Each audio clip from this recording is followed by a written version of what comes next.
ദൈവ തിരുനാമം മഹത്വപ്പെടുമാറാകട്ടെ. നമുക്ക് ക്ലാസ്സിലേക്ക് പോരാം. കൊലോസ്യർക്ക് എഴുതിയ ലേഖനം 1-ാം അധ്യായമാണ് നാം ഇപ്പോൾ ചിന്തിച്ചു കൊണ്ടിരിക്കുന്നത്. ഇന്ന് പുതുതായിട്ട് കയറിയിട്ടുള്ളവരുണ്ടെങ്കിൽ കഴിഞ്ഞ ക്ലാസ്സുകളെല്ലാം യൂട്യൂബിൽ ലഭ്യമാണ്. ഇന്ന് എനിക്ക് തോന്നുന്നു 5-ാമത്തെ 6-ാമത്തെ ക്ലാസ്സാണ്. മുൻപെടുത്തതെല്ലാം യൂട്യൂബിൽ നിങ്ങൾക്ക് ലഭ്യമാണ്. നിങ്ങൾക്കത് ഫോളോ ചെയ്യാൻ സാധിക്കും. 1-ാം അധ്യായത്തിൻ്റെ അവസാന ഭാഗത്തേക്ക് നാം വന്നിരിക്കുകയാണ്. എന്നാൽ കഴിഞ്ഞ ക്ലാസ്സുകളിൽ നമ്മൾ ചിന്തിച്ചതായ 15 മുതലുള്ളതായ വാക്യങ്ങളിൽ നമ്മൾ ചിന്തിച്ചതായ വിഷയത്തിലേക്ക് നാം ഒന്നുകൂടി തിരിഞ്ഞു നോക്കുമ്പോൾ യേശുക്രിസ്തുവിനെക്കുറിച്ച് 3 കാര്യങ്ങൾ നമുക്കവിടെ കാണാനായിട്ട് സാധിക്കും. 15-ാമത്തെ വാക്യം മുതൽ നമ്മൾ കഴിഞ്ഞ ക്ലാസ്സുകളിൽ ചിന്തിച്ചതായ വിഷയം, 15-ാം വാക്യം വെച്ചുകൊണ്ട് 2 വിഷയമാണ് നമ്മൾ ചിന്തിച്ചത്. ഒന്ന്, യേശുക്രിസ്തു ലോകത്തിന് ആരാണ്. 2, യേശുക്രിസ്തു സഭയ്ക്ക് ആരാണ്. ഇങ്ങനെ 2 വിഷയങ്ങളാണ് നാം ആ വാക്യത്തിൽ നിന്ന് ചിന്തിച്ചത്. മൂന്നാമതായി ഒരു വിഷയം കൂടെ ആ വാക്യത്തിലുണ്ട്. അത് യേശുക്രിസ്തുവിനെക്കുറിച്ച് 3 കാര്യങ്ങളുണ്ട് ഈ വാക്യത്തിൽ. യേശുക്രിസ്തു ലോകത്തിന് ആര്, യേശുക്രിസ്തു സഭയ്ക്ക് ആര്, അതുകൂടാതെ യേശുക്രിസ്തുവിനെക്കുറിച്ചൊരു 3 കാര്യങ്ങൾ. ഒന്ന്, ക്രിസ്തു നിത്യതയിൽ. 15 മുതൽ 17 വരെയുള്ള വാക്യങ്ങളൊന്ന് വായിക്കാം. 1-ാം അധ്യായം 15 മുതൽ 17 വരെയുള്ള വാക്യം. ക്രിസ്തു നിത്യതയിൽ, ക്രൈസ്റ്റ് എറ്റേണൽ. അവൻ അദൃശ്യനായ ദൈവത്തിന്റെ പ്രതിമയും സർവസൃഷ്ടിക്കും ആദ്യജാതനുമാകുന്നു. സ്വർഗത്തിലുള്ളതും ഭൂമിയിലുള്ളതും ദൃശ്യമായതും അദൃശ്യമായതും, സിംഹാസനങ്ങളാകട്ടെ, കർത്തൃത്വങ്ങളാകട്ടെ, വാഴ്ചകളാകട്ടെ, അധികാരങ്ങളാകട്ടെ, സകലവും അവൻ മുഖാന്തരം സൃഷ്ടിക്കപ്പെട്ടു. അവൻ മുഖാന്തരം അവനായിട്ടും സകലവും സൃഷ്ടിക്കപ്പെട്ടിരിക്കുന്നു. അവൻ സർവത്തിനും മുമ്പേയുള്ളവൻ, അവൻ സകലത്തിനും ആധാരമായിരിക്കുന്നു. നിത്യതയിൽ ആയിരിക്കുന്ന ക്രിസ്തു, ക്രിസ്തു നിത്യതയിൽ, ക്രൈസ്റ്റ് ഇൻ എറ്റേണൽ. അവൻ അനാദിയായവനാണ്, ആദിയില്ല. സർവത്തിന് മുൻപേ പിതാവിൽ നിന്ന് ജനിച്ചവനാണ്.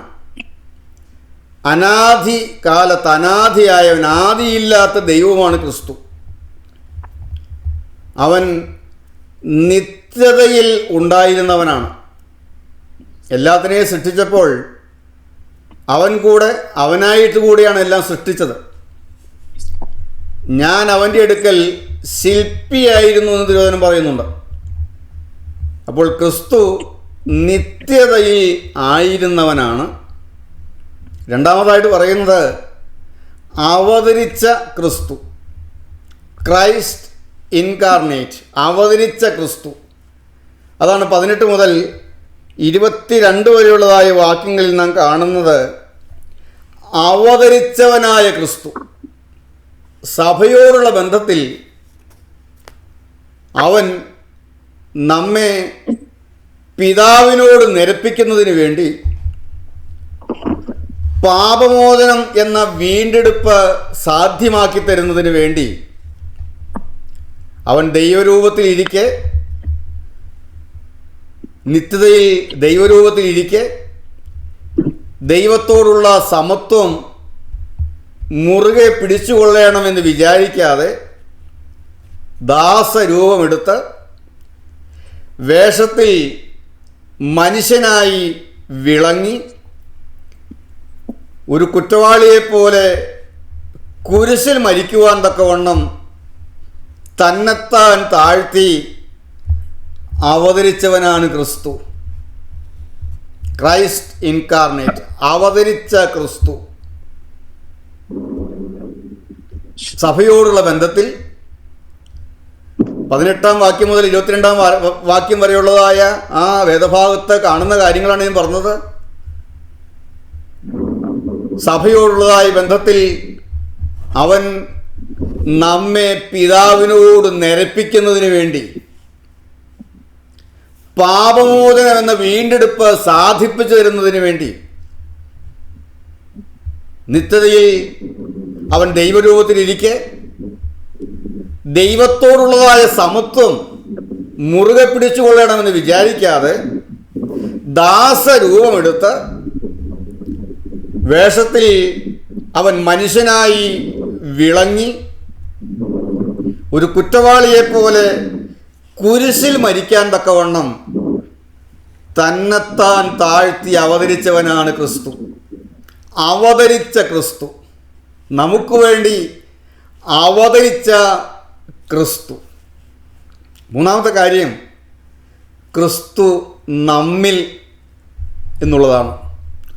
Christ in you. ക്രിസ്തു നമ്മിൽ. 27 വാക്യം. അവരോട് ജാതികളുടെ ഇടയിൽ ഈ മർമ്മത്തിന്റെ മഹിമാധനം എന്തെന്ന് അറിയിക്കുവാൻ ദൈവത്തിന് ഇഷ്ടമായി. ആ മർമ്മം മഹത്വത്തിന്റെ പ്രത്യാശയായ ക്രിസ്തു നിങ്ങളിൽ ഇരിക്കുന്നു എന്നുള്ളത് തന്നെ. ആ മർമ്മം മഹത്വത്തിന്റെ പ്രത്യാശയായ ക്രിസ്തു അത് മറന്നിരുന്നതാണ്. പുരാതന കാലങ്ങളിൽ മറന്നിരുന്നതായ സത്യമാണ്. ആ മർമ്മം മഹത്വത്തിൻ്റെ പ്രത്യാശയായ ക്രിസ്തു നിങ്ങളിൽ ഇരിക്കുന്നു എന്നുള്ളത് തന്നെ. ക്രിസ്തു നമ്മിൽ. 2000 വർഷങ്ങൾക്ക് മുൻപ് നിത്യതയിൽ ആയിരുന്നവനായ ക്രിസ്തു അവതരിച്ച് ഇന്ന് അവൻ നമ്മിൽ വസിക്കുന്നു. അതാണ് 15 മുതലുള്ളതായ വാക്യങ്ങൾ കാണുമ്പോൾ യേശുക്രിസ്തുവിനെക്കുറിച്ചൊരു 3 കാര്യങ്ങൾ അപ്പോസ്തലൻ വെളിപ്പെടുത്തുകയാണ്. ഇത്ര ആഴമേറിയ ആത്മീക മർമ്മങ്ങളാണ് അപ്പോസ്തലൻ വെളിപ്പെടുത്തി തരുന്നത്. 1, ക്രിസ്തു നിത്യതയിൽ. 2, അവതരിച്ച ക്രിസ്തു. നിത്യതയിലായിരിക്കുന്ന ക്രിസ്തു എല്ലാം സൃഷ്ടിച്ചപ്പോൾ അവൻ്റെ അടുക്കൽ ഒരു ശില്പിയായിരുന്ന് സൃഷ്ടി നടത്തിയവൻ, അവനായിട്ട് വേണ്ടിയാണ് എല്ലാം സൃഷ്ടിച്ചത്. അങ്ങനെ നിത്യതയിലായിരുന്ന ക്രിസ്തു. 2, അവതരിച്ച ക്രിസ്തു. അപ്പോസ്തലൻ നിത്യതയിലായിരുന്ന ക്രിസ്തുവിനെ വരച്ച് കാണിച്ചു, അവതരിച്ച ക്രിസ്തുവിനെ വരച്ച് കാണിച്ചു. എന്നിട്ട് ഒടുക്കം പറയുകയാണ് അവൻ നമ്മിലുണ്ട്. അതാണ് മർമ്മം, നമുക്ക് വെളിപ്പെട്ട് കിട്ടിയ മർമ്മം. ക്രിസ്തു നമ്മിൽ. നിങ്ങൾ നോട്ട് ചെയ്തോ? 1, ക്രിസ്തു നിത്യതയിൽ. 2, അവതരിച്ച ക്രിസ്തു. 3, ക്രിസ്തു നമ്മിൽ. ക്ലിയർ ആയല്ലോ? ഇനി നമ്മൾ അടുത്ത വിഷയത്തിലേക്ക് പോവുകയാണ്. 24 വാക്യം മുതൽ അതിൻ്റെ അടുത്ത പാരഗ്രാഫിലേക്ക് വരികയാണ്. 1-ാം അധ്യായത്തിൻ്റെ അടുത്ത ലാസ്റ്റ് പാരഗ്രാഫിലേക്ക് വരികയാണ്. 24 വാക്യം മുതൽ 29 വാക്യം വരെയുള്ള വേദഭാഗം. അവിടെ നമ്മൾ കാണുന്നത് സുവിശേഷവേലയെക്കുറിച്ചാണ്. സുവിശേഷവേല, ministry of proclaiming the gospel. 24 മുതൽ 29 വരെയുള്ള വാക്യങ്ങൾ നമുക്കൊന്ന് വായിക്കാം. ഒരാൾ വായിക്കുമ്പോൾ നിങ്ങളെല്ലാവരും ബൈബിളിൽ നോക്കിയിരിക്കുക. ബൈബിളിൽ നോക്കി ശ്രദ്ധയോടെ ഇരിക്കുക. 1-ാം അധ്യായം 24 മുതൽ 29 വരെയുള്ള വാക്യങ്ങൾ. ഇപ്പോൾ ഞാൻ നിങ്ങൾക്ക് വേണ്ടിയുള്ള കഷ്ടാനുഭവങ്ങളിൽ സന്തോഷിച്ച് ക്രിസ്തുവിന്റെ കഷ്ടങ്ങളിൽ കുറവായുള്ളത് എൻ്റെ ജഡത്തിൽ സഭയായ അവന്റെ ശരീരത്തിന് വേണ്ടി പൂരിപ്പിക്കുന്നു. നിങ്ങൾക്ക് വേണ്ടി ദൈവം എനിക്ക് നൽകിയിരിക്കുന്ന ഉദ്യോഗപ്രകാരം ദൈവവചന ഘോഷണം നിർവഹിക്കേണ്ടതിന് ഞാൻ സഭയുടെ ശുശ്രൂഷകനായിരിക്കുന്നു. അത് പൂർവകാലങ്ങൾക്കും തലമുറകൾക്കും മറഞ്ഞുകിടന്ന മർമ്മമെങ്കിലും ഇപ്പോൾ അവന്റെ വിശുദ്ധന്മാർക്ക് വെളിപ്പെട്ടിരിക്കുന്നു. അവരോട് ജാതികളുടെ ഇടയിൽ ഈ മർമ്മത്തിന്റെ മഹിമാധനം എന്തെന്ന് അറിയിക്കുവാൻ ദൈവത്തിന് ഇഷ്ടമായി. ആ മർമ്മം മഹത്വത്തിന്റെ പ്രത്യാശയായ ക്രിസ്തു നിങ്ങളിൽ ഇരിക്കുന്നു എന്നുള്ളത് തന്നെ. അവനെ ഞങ്ങൾ അറിയിക്കുന്നതിൽ ഏത് മനുഷ്യനെയും ക്രിസ്തുവിൽ തികഞ്ഞവനായി നിർത്തേണ്ടതിന് ഏത് മനുഷ്യനെയും പ്രബോധിപ്പിക്കുകയും ഏത് മനുഷ്യനോടും സകല ജ്ഞാനത്തോടും കൂടെ ഉപദേശിക്കുകയും ചെയ്യുന്നു. അതിനായി ഞാൻ എന്നിൽ ബലത്തോടെ വ്യാപരിക്കുന്ന അവന്റെ വ്യാപാര ശക്തിക്ക് ഒത്തവണ്ണം പോരാടിക്കൊണ്ട് അധ്വാനിക്കുന്നു. സുവിശേഷ വേലയെക്കുറിച്ചാണ് ഈ വേദഭാഗത്ത് നാം കാണുന്നത്. സുവിശേഷ വേല എങ്ങനെ ചെയ്യണം എന്നുള്ളതാണ് ഈ ഭാഗങ്ങളിലെല്ലാം നാം കാണുന്നത്. 24 മുതൽ 29 വരെയുള്ളതായ വാക്യങ്ങൾ സുവിശേഷ വേല എങ്ങനെ ചെയ്യണം എന്ന് അപ്പോസ്തലൻ പറയുകയാണ്. ദൈവം നൽകിയിരിക്കുന്ന ഉദ്യോഗമാണ് സുവിശേഷ ഘോഷണം. ദൈവം നൽകിയിരിക്കുന്ന ഉദ്യോഗമായ ഈ സുവിശേഷ ഘോഷണം ഏത് മനുഷ്യനെയും ക്രിസ്തുവിൽ തികഞ്ഞവനായി തീർക്കണം എന്ന ഉദ്ദേശത്തോടു കൂടെ കഷ്ടതയുടെ നടുവിലും സന്തോഷിച്ചുകൊണ്ട് പരിശുദ്ധാത്മാവിൻ്റെ ശക്തി പ്രാപിച്ച് ചെയ്തു തീർക്കേണ്ടതാകുന്നു എന്ന് അപ്പോസ്തലൻ പറയുന്നത്. വേണമെങ്കിൽ ആ സെൻറ്റൻസ് അതുപോലെ തന്നെ ഒന്ന് കുറിച്ച് വയ്ക്കുന്നത് നല്ലതാണ്. 24 മുതൽ 29 വരെയുള്ള വാക്യങ്ങളിൽ ഒരു ക്വസ്റ്റ്യനാണ് സുവിശേഷ വേല എങ്ങനെ ചെയ്യണം. അപ്പോൾ ഒരു ക്വസ്റ്റ്യൻ ഈ വേദഭാഗത്ത് നിന്നുകൊണ്ട് സുവിശേഷ വേല എങ്ങനെ ചെയ്യണം എന്നുള്ളൊരു ക്വസ്റ്റ്യന് ആൻസർ കൊടുക്കേണ്ടി വന്നാൽ എന്ത് കൊടുക്കാൻ പറ്റും? ദൈവം നൽകിയിരിക്കുന്ന ഉദ്യോഗമായ സുവിശേഷ ഘോഷണം, ദൈവം നൽകിയിരിക്കുന്ന ഉദ്യോഗമായ സുവിശേഷ ഘോഷണം മനുഷ്യരെ ഏൽപ്പിക്കുന്ന നല്ലത് സ്വർഗീയ നിയമനമാണ്, ഹെവൻലി അപ്പോയിൻമെൻ്റാണ്. ദൈവം നൽകിയിരിക്കുന്ന ഉദ്യോഗമായ സുവിശേഷ ഘോഷണം ഏത് മനുഷ്യനെയും ക്രിസ്തുവിൽ തികഞ്ഞവനായി തീർക്കണമെന്ന ഉദ്ദേശത്തോടു കൂടെ, GGF ആളെ കൂട്ടാൻ വേണ്ടിയിട്ടല്ല കേട്ടോ, അല്ലെങ്കിൽ നമുക്കൊരു പ്രസ്ഥാനം വളർത്താൻ വേണ്ടിയിട്ടല്ല, ഒരു സംഘടന ഉണ്ടാക്കാൻ വേണ്ടിയിട്ടല്ല, അല്ലെങ്കിൽ കുറേ ചാരിറ്റി പ്രവർത്തനങ്ങൾ ചെയ്യാൻ വേണ്ടിയിട്ടല്ല, അതല്ല ഇതിൽ വരുന്നതാണ് കേട്ടോ, വേണ്ടെന്നല്ല ഞാൻ പറയുന്നത്. ഏത് മനുഷ്യനെയും ക്രിസ്തുവിൽ തികഞ്ഞവനായി തീർക്കണമെന്ന ഉദ്ദേശത്തോടു കൂടെ. ഞാനിത് ഒന്നുകൂടെ നിർത്തി പറയുന്നത്, നോട്ട്സ് തരുമ്പോൾ തരുമെങ്കിലും അങ്ങനെ തന്നാൽ നിങ്ങൾ മനസ്സിലാവുകയുള്ളൂ എല്ലാവർക്കും. ദൈവം നൽകിയിരിക്കുന്ന ഉദ്യോഗമായ സുവിശേഷ ഘോഷണം ഏത് മനുഷ്യനെയും ക്രിസ്തുവിൽ തികഞ്ഞവനായി തീർക്കണമെന്ന ഉദ്ദേശത്തോടു കൂടെ കഷ്ടതയുടെ നടുവിലും സന്തോഷിച്ചുകൊണ്ട്, കഷ്ടതയുടെ നടുവിലും സന്തോഷിച്ചുകൊണ്ട് പരിശുദ്ധാത്മാവിൻ്റെ ശക്തി പ്രാപിച്ച് ചെയ്തു തീർക്കേണ്ടതാകുന്നു. പരിശുദ്ധാത്മാവിൻ്റെ ശക്തി പ്രാപിച്ച് ചെയ്തു തീർക്കേണ്ടതാകുന്നു. ദൈവം നൽകിയിരിക്കുന്ന ഉദ്യോഗമായ സുവിശേഷ ഘോഷണം ഏത് മനുഷ്യനെയും ക്രിസ്തുവിൽ തികഞ്ഞവനാക്കി തീർക്കണം എന്ന ഉദ്ദേശത്തോടു കൂടെ കഷ്ടതയുടെ നടുവിലും സന്തോഷിച്ചുകൊണ്ട് പരിശുദ്ധാത്മാവിൻ്റെ ശക്തി പ്രാപിച്ച് ചെയ്തു തീർക്കേണ്ടതാകുന്നു. അപ്പോൾ സുവിശേഷ വേല എങ്ങനെ ചെയ്യണം എന്നുള്ളതിന് ഉത്തരമാണ്. എങ്ങനെ ചെയ്യണം? കിട്ടിയോ? എല്ലാവർക്കും കിട്ടിയോ? ഒന്നുകൂടെ പറയണോ? വേണ്ട. ഇനി ഈ വേദഭാഗത്ത് നിന്നുകൊണ്ട് ഒരു 5 കാര്യങ്ങൾ ചിന്തിക്കാൻ പോവുകയാണ്. 5 കാര്യങ്ങൾ, സുവിശേഷ വേലയെക്കുറിച്ച് ഒരു 5 കാര്യങ്ങൾ. അതിലൊന്ന് സുവിശേഷ വേലയുടെ ഉദ്ദേശം. നാം എഴുതിയ വാചകത്തിൻ്റെ വിശദീകരണം കൂടെയാണ്. സുവിശേഷ വേലയുടെ ഉദ്ദേശം. 28-ാം വാക്യം. What is the purpose of the ministry? അവനെ ഞങ്ങൾ അറിയിക്കുന്നതിൽ ഏതു മനുഷ്യനെയും ക്രിസ്തുവിൽ തികഞ്ഞവനായി നിർത്തേണ്ടതിന് ഏതു മനുഷ്യനെയും പ്രബോധിപ്പിക്കുകയും ഏതു മനുഷ്യനോടും സകല ജ്ഞാനത്തോടും കൂടെ ഉപദേശിക്കുകയും ചെയ്യുന്നു.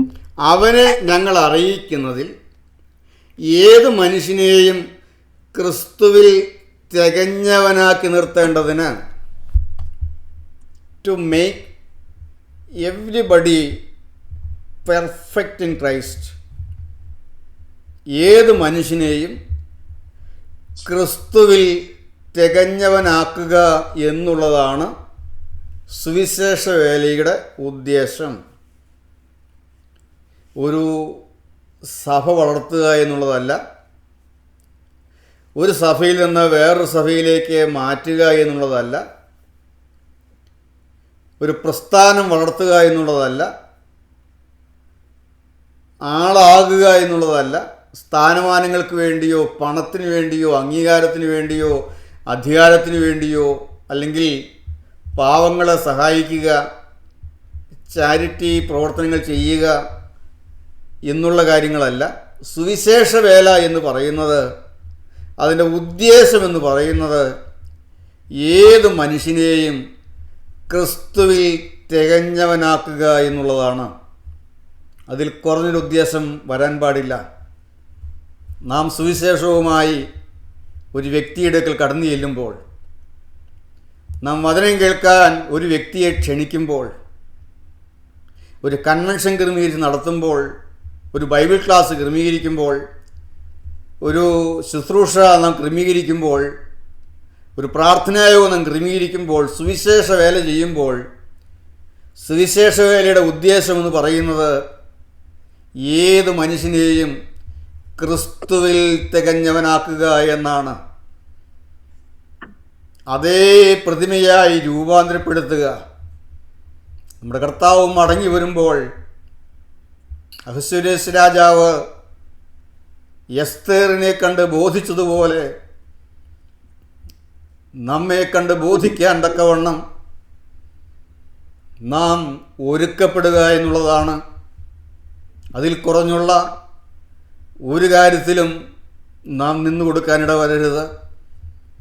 സുവിശേഷ വേലയുടെ ഉദ്ദേശം ഏത് മനുഷ്യനെയും ക്രിസ്തുവിൽ തികഞ്ഞവനാക്കുക എന്നുള്ളതാണ്. 24 മുതൽ 29 വരെയുള്ളതായ വാക്യങ്ങൾ, അത് ലിവിങ് ബൈബിളിൽ മലയാള പരിഭാഷയിൽ ഉള്ളത് ഞാനൊന്ന് വായിച്ച് കേൾപ്പിക്കാം. 24 മുതൽ 29 വരെയുള്ളതായ വാക്യങ്ങൾ ലിവിങ് ബൈബിളിൽ എഴുതിയിരിക്കുന്നത്. അതിൻ്റെ മലയാള പരിഭാഷ: നൂറ്റാണ്ടുകളായി തലമുറകളായി ദൈവം ഇത് രഹസ്യമായി സൂക്ഷിച്ചിരുന്നു. എന്നാൽ ഇപ്പോൾ അത് തന്നെ സ്നേഹിക്കുകയും തനിക്ക് വേണ്ടി ജീവിക്കുകയും ചെയ്യുന്നവർക്ക് വെളിപ്പെടുത്തുവാൻ ദൈവം പ്രസാദിച്ചിരിക്കുന്നു. ഈ പരിപാടിയുടെ ഐശ്വര്യവും മഹിമയുമെല്ലാം യഹൂദേതരരായ നിങ്ങൾക്കും ഉള്ളതാണ്. ഏത് മനുഷ്യർക്കും. ഇതാണ് ആ രഹസ്യം. നിങ്ങളുടെ ഉള്ളിൽ വസിക്കുന്ന ക്രിസ്തു മാത്രമാണ് നിങ്ങളുടെ മഹത്വത്തിൻ്റെ പ്രത്യാശ എന്നുള്ളത് തന്നെ. അതിനാൽ ഞങ്ങൾ പോകുന്നയിടത്തെല്ലാം കേൾക്കാൻ മനസ്സുള്ളവരോട് ക്രിസ്തുവിനെക്കുറിച്ച് സംസാരിക്കുന്നു. ഓർക്കണം, പുസ്തകം പറയുകയാണ്, അതിനാൽ ഞങ്ങൾ പോകുന്നയിടത്തെല്ലാം കേൾക്കാൻ മനസ്സുള്ളവരോട് ക്രിസ്തുവിനെക്കുറിച്ച് സംസാരിക്കുന്നു. ഞങ്ങളുടെ അറിവിനൊത്തവണ്ണം ഞങ്ങൾ അവനെ പഠിപ്പിക്കുകയും അവർക്ക് മുന്നറിയിപ്പ് നൽകുകയും ചെയ്യുന്നു. പ്രബോധിപ്പിക്കുകയും ഉപദേശിക്കുകയും എന്ന് നമ്മുടെ ഈ പരിഭാഷയിൽ വായിക്കുന്നു.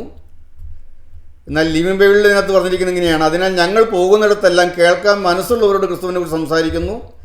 ഞങ്ങളുടെ അറിവിനൊത്തവണ്ണം ഞങ്ങൾ അവരെ പഠിപ്പിക്കുകയും അവർക്ക് മുന്നറിയിപ്പ് നൽകുകയും ചെയ്യുന്നു. അവരിൽ ഓരോരുത്തർക്കും വേണ്ടി ക്രിസ്തു സാധിച്ചിട്ടുള്ള വലിയ കാര്യങ്ങൾ നിമിത്തം അവരെ ഓരോരുത്തരെയും പരിപൂർണരായി ദൈവസന്നിധിയിൽ നിർത്തുവാൻ ഞങ്ങൾ ആഗ്രഹിക്കുന്നു. ഇതാണ് എൻ്റെ വേല. ഇങ്ങനെയാണ് ഈ ലിവിങ് ബൈബിളിൻ്റെ ട്രാൻസ്ലേഷനിൽ നമ്മൾ കാണുന്നത്. എന്നാൽ അർത്ഥമെല്ലാം ഒന്നു തന്നെയാണെങ്കിലും നമ്മൾ ഉപയോഗിക്കുന്നതായ ഈ ബൈബിൾ സൊസൈറ്റിയുടെ ബൈബിൾ നിങ്ങൾക്ക് ആർക്കെങ്കിലും അറിയാമോ എന്ന ഈ ബൈബിൾ നമ്മൾ ഉപയോഗിക്കുന്ന, ഇപ്പോൾ നമ്മൾ സാധാരണ ഉപയോഗിക്കുന്ന ഈ ബൈബിൾ സൊസൈറ്റിയുടെ ബൈബിൾ മലയാളത്തിൽ പരിഭാഷപ്പെടുത്തിയത് എന്നാണെന്ന് ആർക്കെങ്കിലും അറിയാമോ? നമ്മളിപ്പോൾ ഉപയോഗിക്കുന്ന, പൊതുവെ ഉപയോഗിക്കുന്ന, പിന്നീട് പല പരിഭാഷകളുണ്ട്.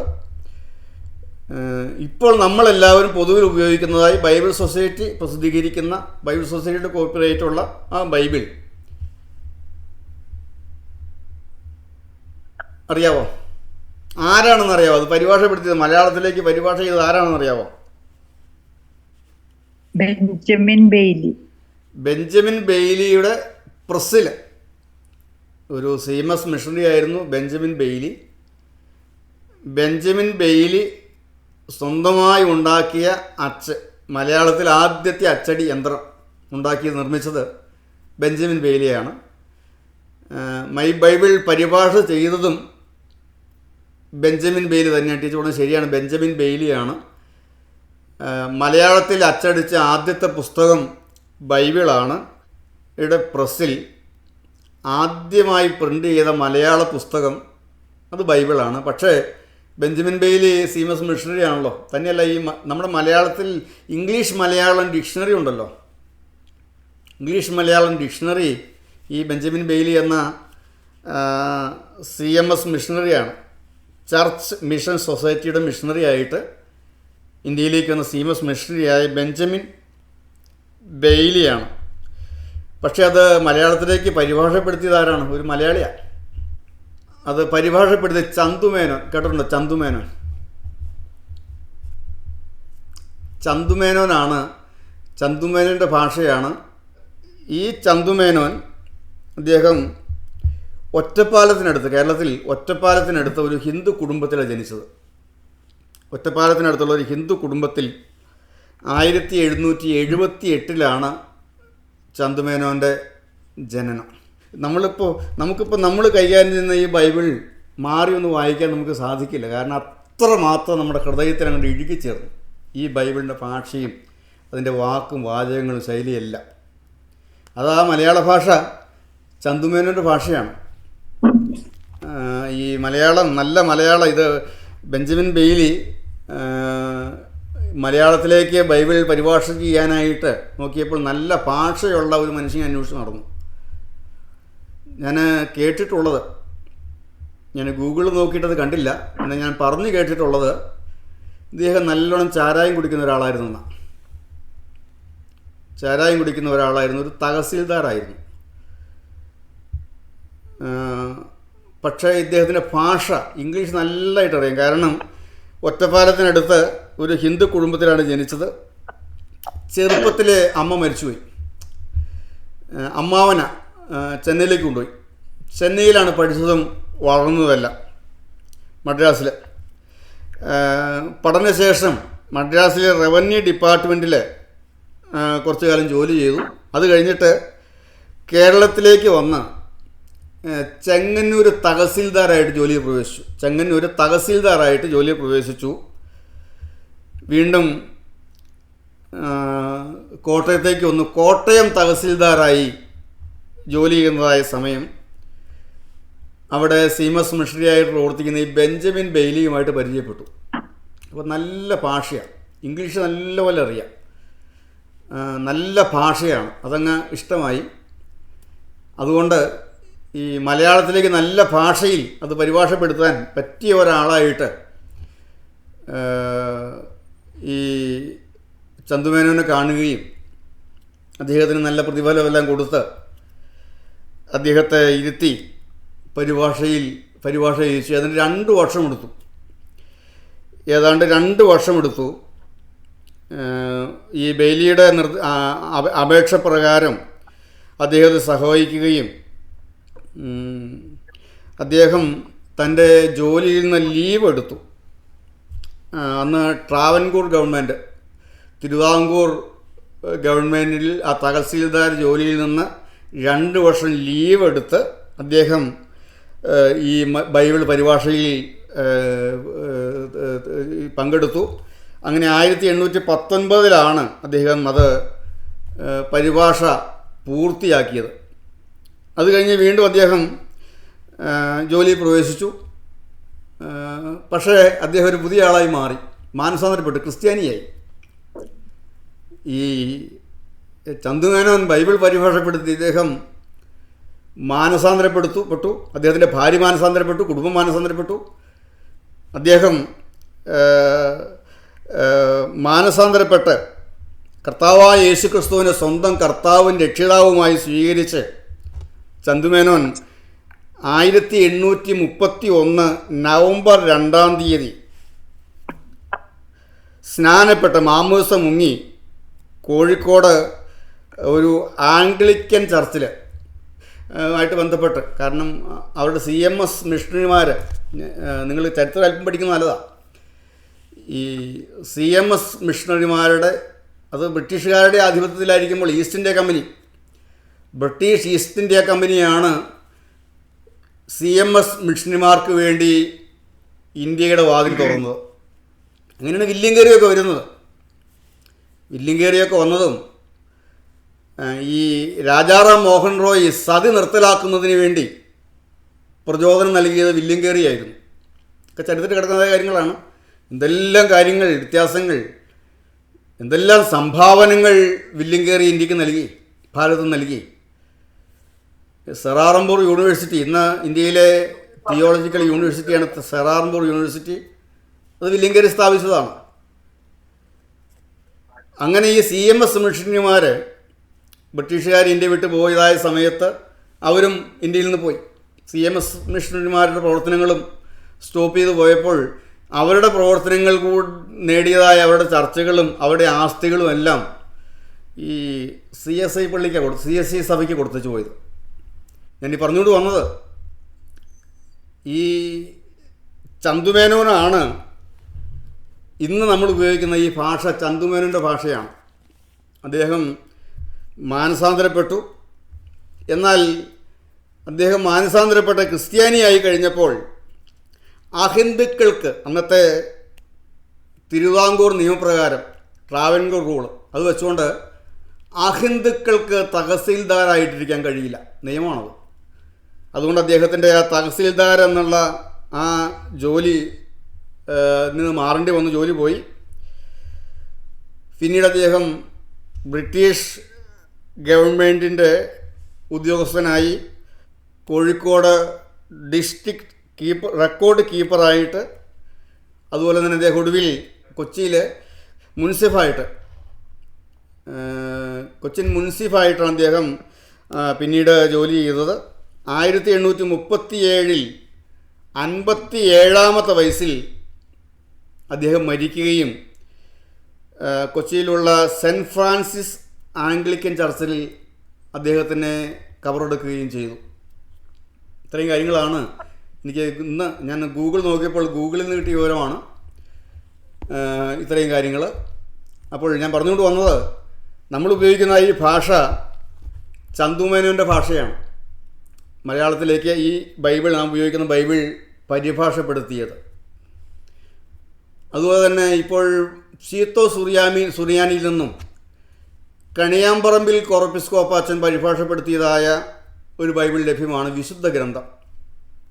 അതും ബൈബിൾ പഠിക്കുന്നവർക്ക് നല്ലതാണ്. ദൈവത്തിന് സമയം മുന്നോട്ട് കടന്നുപോയല്ലോ.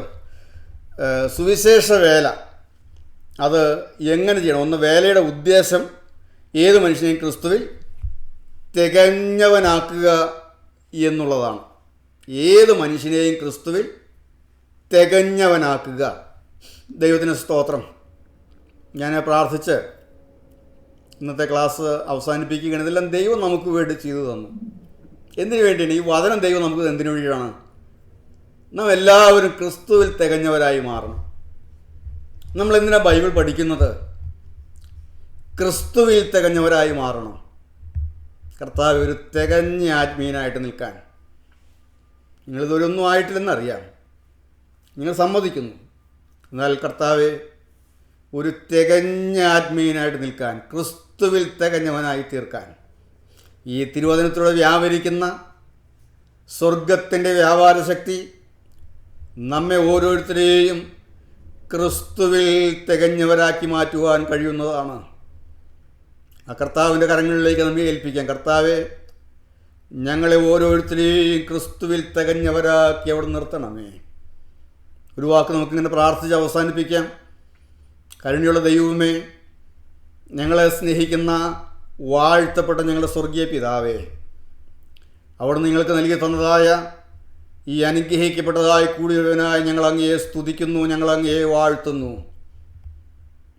ഞങ്ങൾ വിവിധ സ്ഥലങ്ങളിൽ വിവിധ സാഹചര്യങ്ങളിലായിരിക്കുന്നുവെങ്കിലും ഞങ്ങളെല്ലാം അവിടുത്തെ തിരുവചനത്തിന് കീഴിലാണല്ലോ ആയിരിക്കുന്നത്. അവിടുത്തെ നിറഞ്ഞ സാന്നിധ്യത്തിൽ ഞങ്ങളായിരിക്കുന്നല്ലോ. കർത്താവെ, ഞങ്ങൾ കേട്ടതായ, ഞങ്ങൾ വായിക്കുന്ന, ഞങ്ങൾ പഠിക്കുന്ന അവിടുത്തെ തിരുവചനത്തിന് ഞങ്ങളെ ക്രിസ്തുവിൽ തികഞ്ഞവരാക്കി മാറ്റാൻ, രൂപബന്ധപ്പെടുത്താനുള്ള ശക്തിയുണ്ട് എന്ന് ഞങ്ങൾ വിശ്വസിക്കുന്നു. കർത്താവെ, അവിടുന്ന് ഞങ്ങളെ തികഞ്ഞവരാക്കി മാറ്റണമേ. സകല കുറവുകളും തീർത്ത് ഞങ്ങൾക്ക് അവിടുന്ന്, കർത്താവെ, അവിടുത്തെ മടങ്ങി വരവെങ്കിൽ എടുക്കപ്പെടുന്ന വിശുദ്ധന്മാരുടെ നിലയിലാകാൻ തക്കവണ്ണം ഞങ്ങൾ രൂപാന്തരപ്പെടുത്തുമാറാകണമേ എന്ന് പ്രാർത്ഥിക്കുന്നു. അവിടുന്ന് നിത്യതയിലായിരുന്ന ദൈവമാണ്. എന്നാൽ പാപികളായ ഞങ്ങൾക്ക് ഞങ്ങളുടെ രക്ഷയ്ക്ക് വേണ്ടി അവിടുന്ന് തീരുമാനസായ പ്രകാരം സ്വർഗത്തിൽ നിന്ന് ഇറങ്ങി വന്നു. ഞങ്ങളുടെ രക്ഷയ്ക്കുള്ളതെല്ലാം ഒരുക്കി തന്നു. അവിടുന്ന് ഞങ്ങളെ രക്ഷിക്കുന്ന രക്ഷകനായി മാറി. ഇന്ന് അവിടുന്ന് ഞങ്ങളിൽ വസിക്കുന്ന ദൈവമാകിയാൽ സ്തോത്രം. ഞങ്ങളെല്ലാവരെയും അനുഗ്രഹിക്കണം, എല്ലാ മുഖത്തോടുന്നെടുക്കണമേ. യേശുവിൻ്റെ നാമത്തിൽ ഞങ്ങൾ പ്രാർത്ഥിക്കുന്നു. കൃപയോടെ കേൾക്കണം പിതാവേ. ആമേൻ.